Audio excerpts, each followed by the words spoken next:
Hello, friends. It's Pastor Don.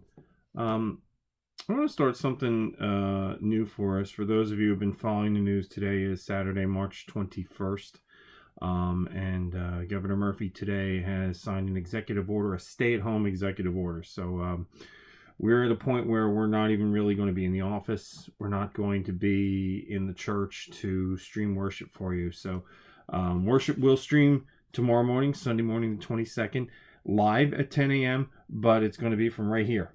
I'll be sitting at my desk and we'll do it sort of like if you saw last week's worship. It'll be very similar, but it'll be live. So you can talk to me while we're doing it. But in light of this stay-at-home order, I want to share something more. I'd like for us, if you're willing, to join me about 5 o'clock each day in the afternoon. Well, between 4 and 5. I can't really set a definite time with the kids home and school. Who knows, right?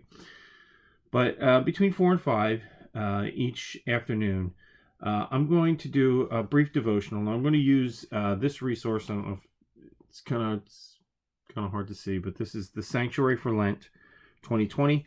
It's by Sam McLaughlin, and this is a resource that we gave out on Ash Wednesday when we did Drive Through Ashes. So folks who came through, they received this on that day, and it's been in the sanctuary at the church, and you may have a copy of this at home.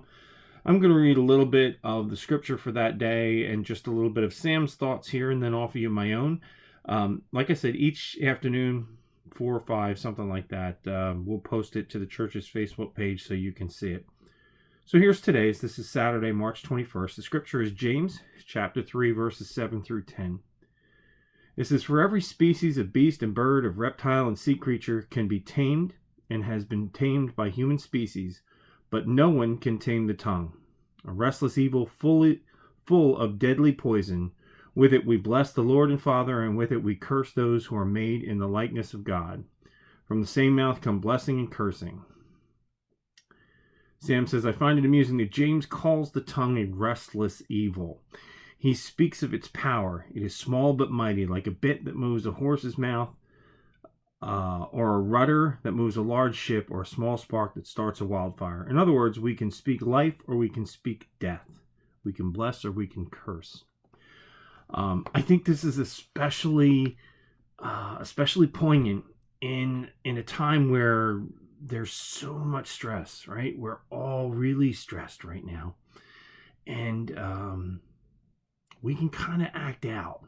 Particularly, I think we can really act out on social media, right? On Facebook or on Twitter or Instagram. We might get a little snippy, a little nasty. And this isn't the time for it. I think as Christians, it's never a time for it, mind you, but I think especially now, this isn't a time for it. This is a time for us to all say, what can I do to make it better? How do I make it better? Let's go forward. Let's make it better. Let's do something that's helpful and not potentially hurtful. So that's James. That's a thought for today. How am I going to tame my tongue? How am I going to do something that's helpful and not hurtful? Like I said, it's a stressful time for all of us. We're all feeling it. But let's not let the stress overwhelm us. Let us be the people God's called us to be. I pray that you're all doing well and fine. Tomorrow morning, as I said, we'll be online live at 10 a.m. For a worship experience, so I hope you'll join us for that. Take care and God bless. We'll see you tomorrow. Bye now.